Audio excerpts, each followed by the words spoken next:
Jill Cope is with the City of Saskatoon. She's a project manager for River Landing. A lot of things have been happening there these past few years, and I've invited Jill today to give us a little bit more insight into the future and some of the things that we see happening on our riverbank. So Jill, thank you for coming. Oh, thanks, Randy. Always a pleasure. We have a former wasteland of sorts where the old AL coal site was and the Gather Coal building that had come down. Give us a little bit of overview about the area of River Landing and exactly what it is. For sure, River Landing is our amazing, beautiful downtown riverbank development. And not many people know, but it is 36 acres in size. So it spans from 3rd Avenue to Avenue C and from 19th Street down to the river. So parcels of land on both sides of the Senator Sid Bridge. So quite a lot of property there, quite a lot of exciting things that have been happening over the last 10 years. Construction started in 2004, and we just wrapped up capital construction at the end of 2014. So from the city's perspective, all of our improvements of the area have finished, and now there's things happening in the private development sector. So as you are very familiar, the Banks, which is a 4-building development just west of the Farmers Market, they're humming along quite nicely and aiming to be open in spring 2016. And then there's 2 other parcels of land that have yet to be sold by the city, also in what's called Phase 2, which is just west of the Senator Sid Bridge. And those parcels of land, depending on market conditions, are aimed to be sold in 2016 and 2018. So right now they're temporary parking lots, which is great for visitors to the area, and then they will be developed by the private sector once the land is sold. I think that's important to note because a lot of people visiting the farmers market in that southeast corner there are saying, where do we park and so on, but this was always the plan, was to have construction take place and bring more people down. For sure, and River Landing, it's one of its goals is to be a people place, and we certainly see that from year to year as attendance numbers are growing up and usage and bookings of the site are growing as well. So those 2 parcels right now, they're temporary parking, but will become developed sites in the future. There's lots of on-street parking on both sides of River Landing, as well as, you know, our bus system. Certainly it's walkable from a lot of places in the city, and we like to think you could also take your bike down there. So very different modes of transportation to get to, probably we like to think, the best place in the riverbank. People friendly. Yes, yeah. Very. We just had the announcement with the Wright Construction Amphitheater. What happens there in that particular area? That's one of 2 amphitheaters in River Landing. That one's in Phase 2, and then there's another one on the other side. And those are bookable spaces through the city for free, which groups can rent. And what's very exciting about it is we have a wide variety of groups that do want to book those spaces. Tai Chi, salsa lessons, swing, hop, big bands, pipe bands, dancers. Anyone can book it and perform to an audience. So it's exciting, and it brings such animation to our riverbank. Where would people go to book that? Would they have to go down to City Hall? Our allocations department books it through the city, and it's on our website, and they can just Google allocations and that number will come up, and it's just filling out a form and submitting it, and no charge. If we go to the east side of the Buckhold Bridge, and we've seen a lot of construction there happening. Persephone Theater has been a major draw, and River Center. What's happening with the Remmy Modern and that whole parcel? That's also very exciting. There's always something happening at River Landing, let me say. So the Remmy Art Gallery, Remmy Modern Art Gallery, is slated to open in fall 2016. So that will be an amazing art gallery and performance space adjacent to the Persephone Theater. It will also have an underground parkade with 2 levels of parking. So you'd alluded to parking. That will help, you know, people find their way there. So that will be another great addition to bring more people down to the area. With the office space that's there, and now the Remmy Modern and Persephone, the vision is starting to become a reality in terms of bringing people down to that particular region. Is there anything going to happen, I guess, with regards to you know, the construction on the other parcel, YY, I think it is? Anything going to happen there in the immediate future, or we're still Right. working towards that? The land you're talking about is owned by a private developer called Victory Majors, and they've got a new partner on board with them, Greystone Management, and they've also got a development manager, TrioVest. So they're still very committed and very optimistic about that site. Obviously, it's a very complex site and lots of buildings and lots of moving parts, but they are very committed to that. So, that's one of the other final pieces to fall into place for the development of River Landing. But as I said, that's a private developer, not the city, but they're still very committed to that site. So when you talk about the city's capital portion is complete, teach us about what those capital items are. You mentioned earlier that there was the activity center that is on the riverbank and the play area, the water features. Is that open to the general public, or do you have to book that as well? No, those are open. What you're calling about, which I don't know if you've ever visited, is the adult fitness circuit. So it's an outdoor gym with equipment for people to stroll down to and do a workout and keep on strolling.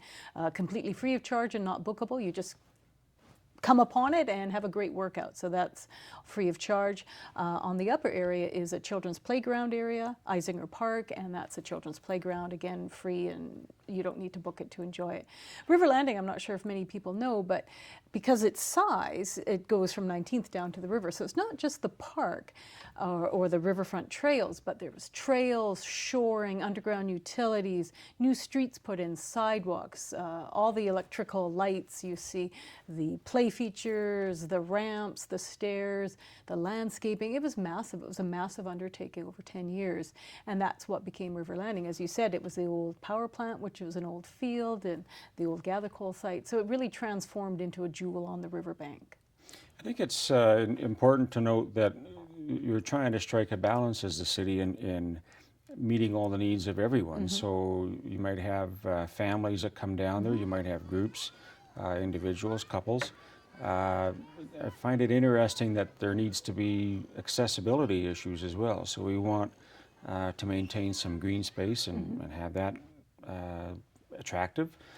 But there's also, for people who are visually or have mobility issues, they should have that same right to come Oh, down. exactly. And then the project managers before myself had such vision, along with the consultants, that there are accessible paths and everything is accessible. Even the adult fitness circuit has equipment in there designed for people in wheelchairs. So everyone can enjoy a workout. And you also mentioned families. There's draws there. There's the pavilion building, which is a concession that serves hot dogs and chips and ice cream. And who doesn't want to have an ice cream on a hot day? And it's next door to the water play feature with kids just love that. It's an interpretation of the South Saskatchewan River Basin, and there's moving features that spray water on the kids. And so it's just so much fun for everyone to enjoy.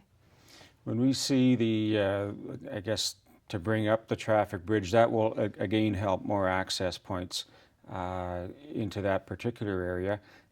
Is that something that, do you think we could maybe envision using that bridge for events like the fireworks festival in the future, or closing it down like we have other times? From my understanding, and that's not my particular project, but from my understanding, that's the way it was tendered to be a festival bridge. And yes, it was hugely successful when the fireworks festival closed it and shot fireworks off of it. It was spectacular.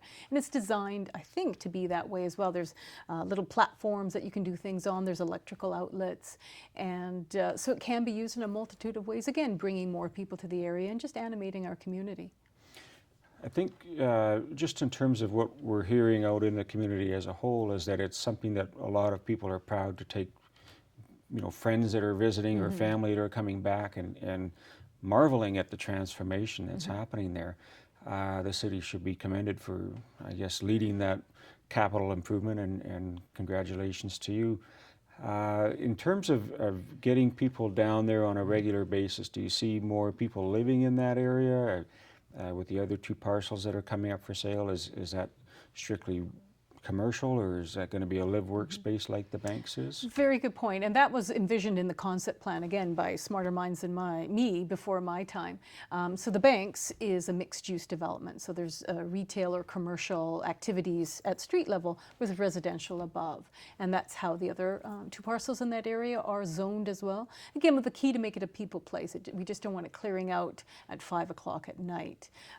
Parcel YY, the development on the other side, their initial concept plan called for 3 buildings, an office, hotel, and condo. So again, more people in the area at different times, working or coming on a hotel or living there. So we want it to be animated at all hours of the day and evening, and we are still on that committed path.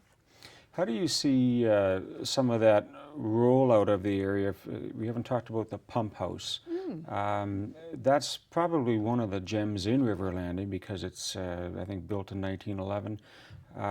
What do you see happening with the pump house? The pump house is a very exciting project, and we both smiled at that one because we can't wait for that one to get going. So the pump house, as most people may or may not be aware, that's that octagonal brick tower you see from Spadina Crescent. And people say, well, what is that? And it was actually on the Doors Open tour this year, and it was the second most popular destination, second only after the police station. So, so what that is, it used to be the old pump house that brought water to cool the boilers when the AO coal power plant was in existence. So it's a beautiful heritage feature. The octagonal tower was built in 1911, then there was an addition in the 20s, and then another addition in the 1950s. My predecessors went in there, cleaned it up, dried it out, pumped out all the water, and it's sort of been preserved for future tenants. So the vision, the long-term vision of that, is to lease it for a restaurant, bistro type facility. So what an excellent view to have a nice soft drink on the deck overlooking the river on a summer day. Some of the vistas from that area just haven't been seen because it was an old industrial site and very polluted at one point back in the 80s when it closed. Seeing that transformation and having that inclusiveness of having people come down there and that willingness to buy. I know the Banks has been very successful in the pre-sale. Do you think that the market conditions are going to continue to be favorable as these parts? You're not putting both on at the same time. No, so, and you're right. It would just flood the market, and Yeah. you have to be strategic, and that way we look to our Saskatoon land experts and other experts in the community of the timing of that release. We don't want to saturate the market, nor do we want to cannibalize existing projects. So the timing's got to be right. But as River Landing gets more and more developed, it becomes more and more attractive, and ergo more and more people want to develop there. So it's a domino effect of exciting times. If we look ahead into 2016, I guess, for not to pinpoint you with any dates, but in the next year, what would we expect to see happening in River Landing? Well, given the planets all align, we've been told the Banks will be opening in the spring of 2016. Again, it's a private development, so I can't speak much more on that, but they're saying spring 2016. The gallery, fall 2016, and hopefully we put one of those land parcels on sale. So there's always an evolution in River Landing, and the pieces are all coming together. I think it's a marvelous transformation, and I congratulate you and the team at City Hall for doing the work you do. It's not just me, it is the community and Understood. people like yourselves. So Appreciate that. Thank you very much for joining us, Jill. my pleasure, Andy. Yeah.